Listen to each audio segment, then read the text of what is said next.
Friends, నిన్న శనివారం double header మ్యాచ్లో రోహిత్ శర్మ, సూర్యకుమార్ యాదవ్ ఇద్దరు అదరగొట్టారు. రోహిత్ శర్మ 35 పరుగులు చేస్తే సూర్యకుమార్ యాదవ్ ఏకంగా హాఫ్ సెంచరీతో దుమ్మురేపాడు. కానీ మిగతా బ్యాటర్లు అస్సలు రాణించలేకపోయారు. దీంతో ఇక ముంబై జట్టు కేవలం తక్కువ పరుగులకి మాత్రమే ఇక ఆల్అౌట్ అయిపోయి లక్ష్యాన్ని చాలా చిన్న చేసేసింది ఢిల్లీ జట్టుకి. అయితే ఢిల్లీ జట్టు కూడా ఫస్ట్ తడబడింది. కేఎల్ రాహుల్, నితీష్ రాణా వీళ్ళిద్దరు అవుట్ అయిపోయారు. కానీ ఆ సమయంలో ఇక సమీర్ రిజ్వీ మాత్రం ఢిల్లీ జట్టుకి కొండంత అండగా నిలబడ్డాడు. ఊహించని విధంగా ఆటను మార్చేశాడు. దాంతో గెలుపు అనేది ఢిల్లీ వైపుకు వెళ్ళిపోయింది. రోహిత్ పోరాటం, సూర్య పోరాటం వృధా అయింది. కానీ రోహిత్ కి మాత్రం ఆరెంజ్ క్యాప్ పెట్టుకునే అవకాశం దక్కింది.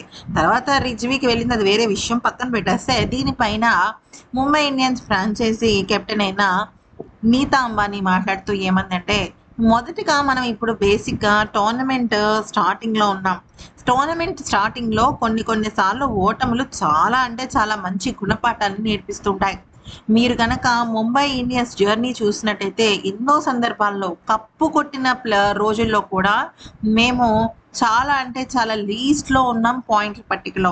కానీ ఆ తర్వాత మా జట్టు అద్భుతంగా తిరిగి పుంజుకుని ఊహించని విధమైన ఫలితాన్ని మాకు అందించింది. అయితే మ్యాచ్ గురించి చెప్పాలి అంటే బ్యాటింగ్, బౌలింగ్ రెండిట్లోనూ కూడా మా జట్టు ఇంకా రికవర్ అవ్వాలి. అయితే ఇక హార్దిక్ పాండ్యా లేని కారణంగా కొంత జట్టుకు అది లోటుగానే ఉంటుంది. కానీ ఎప్పుడైతే రిజ్వీ లాంటి ఒక అద్భుతమైన ఆటగాడు ప్రత్యర్థి జట్టులో ఉంటాడో ఖచ్చితంగా ఈ జట్టుకి ముప్పు అనేది ఉంటుంది. అయితే ఐపీఎల్లో ఏ నిమిషానికి ఎవరు ఎలా మారతారనే విషయం పైన ఒక క్లారిటీ ఉండదు.